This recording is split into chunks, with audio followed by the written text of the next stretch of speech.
Terhormat Greek. Oh, tak.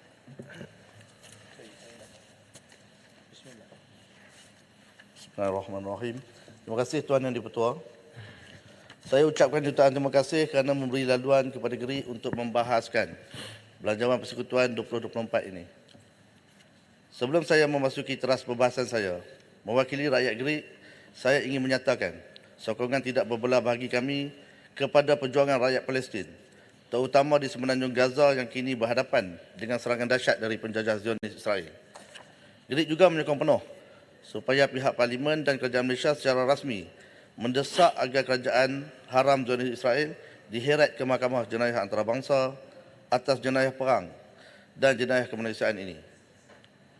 GRIK juga menyokong sebarang cadangan atau usul agar Kerajaan Malaysia mendesak OIC menubuhkan segera pasukan pengaman OIC ke Palestin bagi mengimbangi sokongan dunia barat kepada Israel dan meredakan ketegangan di sana. Tuan Yang di-Pertua, menyentuh soal belanjawan Kerajaan Persekutuan 2024, GRIK juga selaku Jawatankuasa Portfolio Luar Bandar Perkataan Nasional melihat perlunya beberapa tindakan segera pihak kerajaan dalam menangani kos sara hidup dan memulihkan ekonomi tempatan. Seiring dengan ketidaktentuan ekonomi global yang kita tiada kawalan ke atasnya, adalah lebih baik kerajaan merancang pemulihan ekonomi tempatan sebaik mungkin.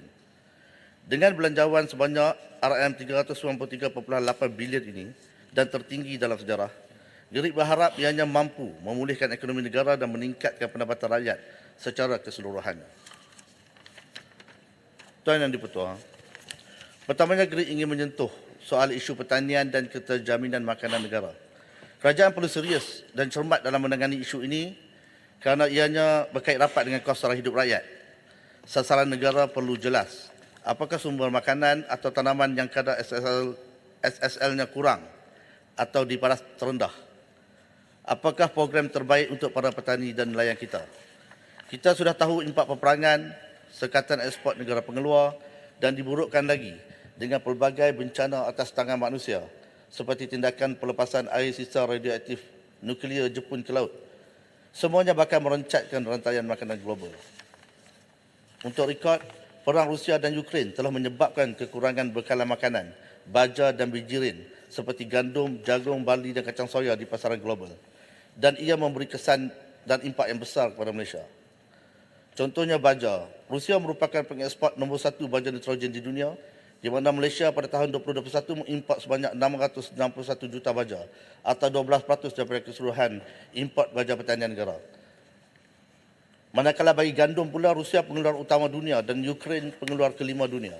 Malaysia mengimport 78.8 juta bijirin dan 67.9 juta makanan haiwan ternakan daripada Ukraine pada tahun 2021. Oleh yang demikian, GRIK menggesa agar pihak kerajaan segera mengerahkan semua agensi tanah berkelompok luar bandar seperti Felda, Fekra, Risda, Ketengah, Kesedar, Perda, Kedah dan Kejora untuk terlibat secara serius dalam membangunkan industri keterjaminan makanan negara. Malah rancangan tanah kelompok dan rancangan tanah pemuda milik kerajaan negeri seperti di Pahang juga boleh dilibatkan sekali. Agensi-agensi ini mempunyai kekuatan modal, kekuatan aset, kilang, pengangkutan, pengurusan korporat, pengalaman dan kepakaran, tenaga mahir, penerka dan belia generasi kedua dan ketiga, tenaga buruh, rangkaian kedai dan para pelabur yang komited dan kita yakin dengan kemampuan mereka. GRIK ingin mencadangkan projek gedung makanan negara Felda dan projek Edible Garden Felda dikaji semula, ditambah baik dan seterusnya dijadikan model atau mekanisme bagi pembangunan industri keterjaminan makanan negara, sekaligus mengurangkan kebergantungan import bahan makanan. Untuk rekod, projek GMN Felda ini mula diwujudkan pada tahun 2009 dengan modal permulaan sebanyak 750 juta sahaja. Satu jumlah yang sangat kecil jika dibandingkan dengan jumlah import makanan negara, iaitu sebanyak 75 bilion. Hanya 1% daripada jumlah ini. Manakala projek Edible Garden Felda pula merupakan sebuah pertanian sara diri yang menggalakkan peneroka menanam sayuran dan tanaman keperluan dapur seperti serai, cili dan lain-lain di sekeliling rumah peneroka secara vertigasi atau tradisional. Lebihan tanaman ini akan dikutip dan dijual kepada restoran tempatan atau pasar borong secara mingguan atau bulanan. Projek pembangunan industri keterjaminan makanan negara ini juga jika dijalankan secara serius, ianya bakal membuka pelbagai peluang pekerjaan, latihan industri praktikal terutama kepada penuntut jurusan pertanian di IPT dan mewujudkan usahawan pertanian moden di kalangan generasi kedua dan ketiga belia di tanah-tanah rancangan berkelompok di seluruh negara. Yang keduanya, Tuan Diputa, Gerik ingin menyentuh berkenaan isu pembangunan ekonomi dan keselamatan di sepanjang negara. Gerik melihat kerajaan seharusnya memanfaatkan sepenuhnya peluang ekonomi yang tersedia di seluruh sempadan. Yang berhormat, saya nak biarkan Yang berhormat bercakap telefon lebih dulu. Cakaplah. Sampai saya boleh mendengar dari sini. Kalau mustahak Yang berhormat di luar lah. Kita hormat orang yang tengah bagi ucapan. Kalau saya tak dengar tu tak apa. Ini saya dengar. Baik, teruskan.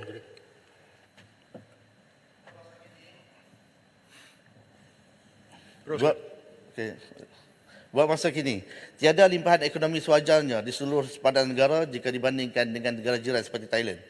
Jika kita hanya memandang kelebihan undang-undang atau corak negara Gajah Putih tersebut menjadi alasan kenapa kita kurang membangun, kita juga punya kelebihan. Seperti banyaknya industri franchise, factory outlet, produk pelancongan dan pelbagai produk halal yang boleh ditawarkan di sepanjang sempadan negara. Jadi Gerik ingin mencadangkan agar kerajaan menjadikan seluruh daerah kecil sempadan, contohnya daerah kecil Pengalang Hulu di tempat saya, dijadikan zon bebas cukai ataupun zon eksklusif sempadan dengan kadar cukai perniagaan yang rendah.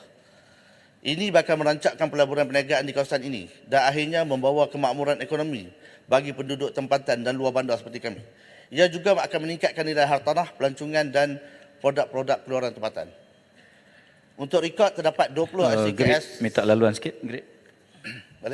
Terima kasih. Saya tertarik dengan pandangan bahawa perlunya zon ekonomi dibangunkan di kawasan sempadan.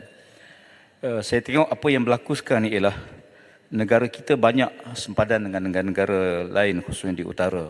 Tetapi gagal dimanfaatkan oleh negara kita. Kebanyakan pembangunan ekonomi di sempadan diambil alih oleh kawasan negara jiran, bukan negara kita. Jadi, apa pandangan Gerik berhubung dengan cadangan tadi supaya kerajaan dapat beri perhatian serius untuk mengangkat pembangunan ekonomi dalam negara kita, bukan diambil kesempatan oleh negara luar. Terima kasih. Saya mohon masukkan ucapan YB Korban Krian tadi dalam perbahasan saya. Saya sangat bersetuju. Kerana saya bagi contoh, kalau di tempat saya tu dah hampir 50 tahun masih tak ada pembangunan yang sewajarnya jika dibandingkan dengan sepadan kita di sebelah sana, di sebelah Thailand, iaitu kawasan Betong, Thailand. Yang ketiganya, Gerik juga ingin menyentuh berkenaan pembangunan infra sepadan seperti kem dan pos kawalan askar regimen sepadan yang perlu dimodernkan, memandangkan ianya adalah lokasi tetap. Untuk rekod terdapat 5 kem tentera regimen sepadan di utara Semenanjung Malaysia, iaitu kem 1RS di Tanah Merah, kemudian di Jeli, di Pengalang Hulu, di Gerik dan di kem Bukit Kayu Hitam. Terdapat isu seperti bekalan air bersih terutama di pos dan kem kawalan yang bukan kem utama. Kalau di tempat saya tu sudah 20 tahun tentera berulang-alik bawa lori tangki untuk air kegunaan kem. Apa salahnya jika kita bina tangki air tetap di kawasan itu kerana lokasinya tidak berubah.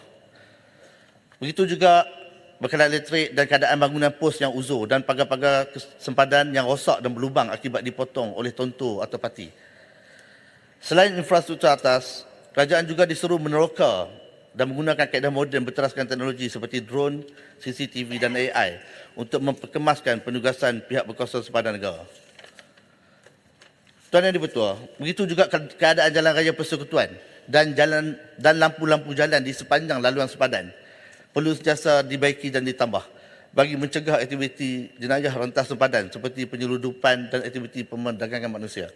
Contohnya di kawasan saya, Jalan FT77 Keruah Betong dan Jalan Persekutuan FT1157 laluan Kampung Alai, Felda Nunering dan Kampung Air Panas sangat kurang atau hampir tiada lampu jalan di kawasan tersebut. Sedangkan ianya adalah jalan yang paling hampir dengan pagar sempadan Malaysia Thailand. Tuan Yang Dipertua, Gerik ingin menyentuh isu yang ketiga iaitu isu penerokaan hasil bumi dan mineral baharu negara.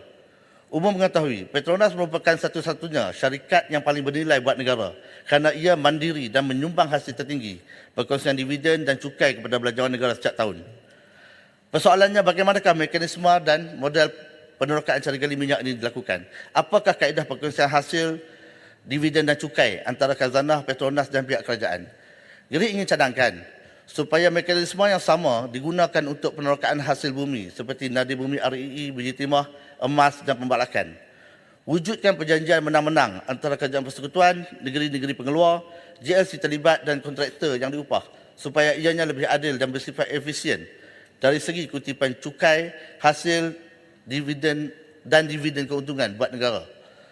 Negara dan negeri tidak boleh hanya bergantung kepada peratus cukai rendah, royalti dan premium tanah sahaja sebagai hasil yang tidak seberapa untuk negeri dan negara. Sebaliknya, hasil jualan nadi bumi, biji timah dan balak tersebut sepatutnya menjadi hasil negara. Untuk rekod projek perintis unsur nadi bumi REE yang sedang dijalankan di Mukir Kenering daerah Hulu Perak dengan kawasan 87 hektar tanah menjana royalti, jangkaan royalti lebih kurang RM16 juta. Sedangkan hasilnya mungkin mencecah ratusan juta ataupun bilion. Sedangkan Petronas yang mengikut data 2022 mengeluarkan hasil kasar sebanyak 375.3 bilion, untung sebelum cukai 170.7 bilion dan mampu menyumbang kembali kepada negara dalam pelbagai bentuk.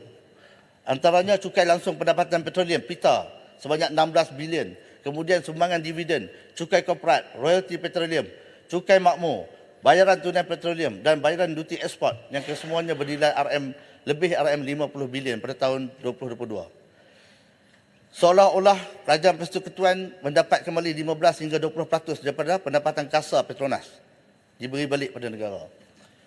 Jadi Tuan Yang di-Pertua, jika perlu wujudkan syarikat milik negara seperti Petronas yang bersifat khusus perniagaan untuk tujuan pengeluaran hasil bumi, negeri amatlah menyokong supaya hasil negara jadi meningkat.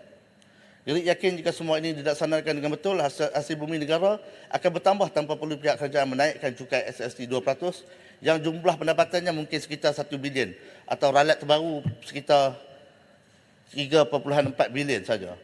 Ianya mungkin tidak efisien, malah harga barang di kota melambung dan kos raya hidup rakyat akan semakin menghimpit dan menekan.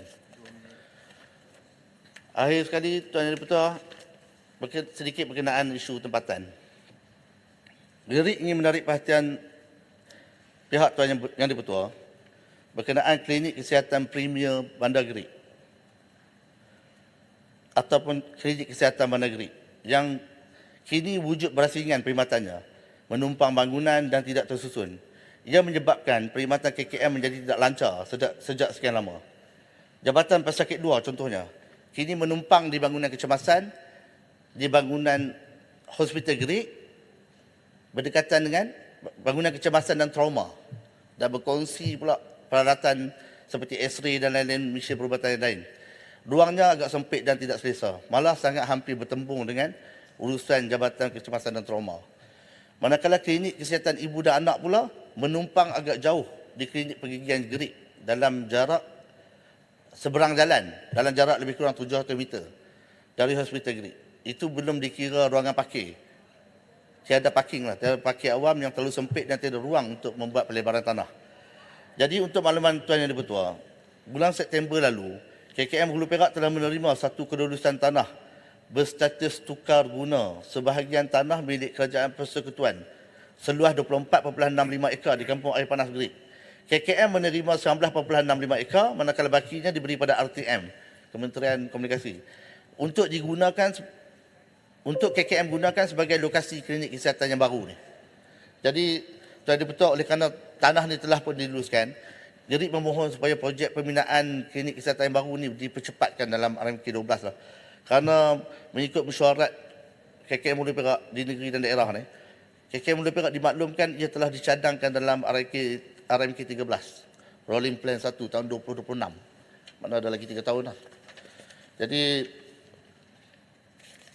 kalau ikutkan, kalau boleh kita nak mohon jasa baiklah daripada pihak kementerian dan juga kerajaan persekutuan untuk segerakan projek ni ke RMK 12. Memandangkan Bandar Geri ni semakin hari semakin padat dengan 100,000 orang penduduk dan kami juga seringkali menerima pesakit dan mangsa kemalangan Jalan Raya Timur Barat.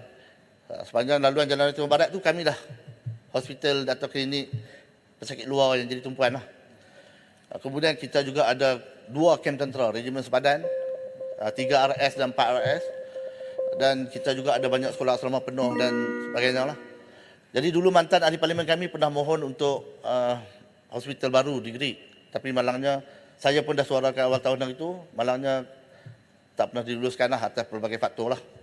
Jadi kami faham, kalau boleh kami minta permohonan kami untuk klinik kesihatan baru ni janganlah diabaikan supaya mengubat luka yang lara untuk orang Gerik.